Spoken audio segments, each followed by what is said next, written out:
My name is Jason Melius, and we're here interpreting the 7th Regiment of Foot, Royal Fusiliers. This is a British regular regiment that fought here at Cowpens. This regiment has been in North America since 1773. They were in Canada initially, and it was a very unlucky regiment. The regiment was broken up and spread across Quebec, Montreal, all the way down to the northern end of the Lake Champlain. And the regiment, and the bulk of it, surrendered in 1775 when the rebels invaded Canada. The regiment was surrendered, and only 70 men survived and were drafted into Burgoyne's army and participated in the Saratoga campaign.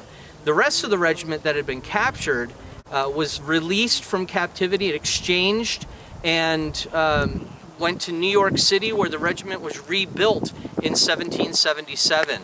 The regiment participated in the campaigns in the Hudson Highlands, the taking of Fort Montgomery and Fort Clinton, and then it was sent to Philadelphia in November of 77, and then participated in the Battle of Monmouth, went back to New York City, participated in Tryon's raid in Connecticut, and then was sent in 1780, sent to Charleston as part of Clinton's invasion force. The regiment fought throughout the Carolinas, through South Carolina, and was sent as far west as almost 96, South Carolina. They were used as a training cadre, along with Patrick Ferguson's American Volunteers. They were training Loyalist militia. 80 men of the regiment helped to rebuild or build the defenses around Camden, and the regiment did a lot of anti-partisan duty in eastern South Carolina. And at one point, the regiment was even mounted on horses. When Cornwallis left Camden and made his first incursion into North Carolina, the 7th Regiment of Foot operated as his rear guard.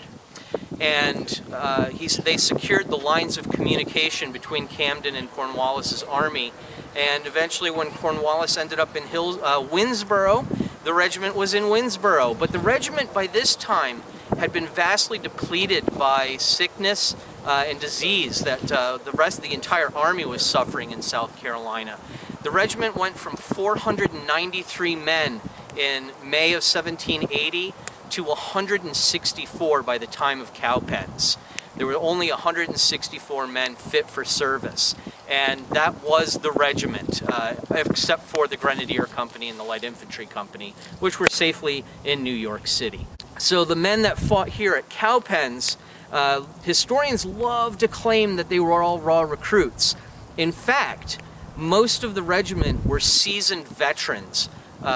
Full 20-some of the men had been with the regiment since before 1773 and had fought through all of those campaigns that I mentioned, and only 38 men were recruits at the time of the Battle of Cowpens. Only 38. So this was a veteran, hardcore regiment of regulars. These guys were really good fighters. In fact, Roderick Mackenzie, one of the lieutenants of the 71st, remarked that the 7th was basically a model regiment. So the men that were captured here at Cowpens, there was only 148 of the 165 that were captured. The other 21 were killed in battle. We don't know how many of the men were wounded, but the regiment went into captivity and was sent north with the rest of Tarleton's force, and a full 19 men were left with Cornwallis's army. Those men that were recovered from the hospital, along with 2 recruits and a sergeant, followed Cornwallis's army, fought at Guilford Courthouse, across North Carolina, up to Yorktown, and surrendered at Yorktown. So that's the history of the 7th Regiment of Foot. Thank you.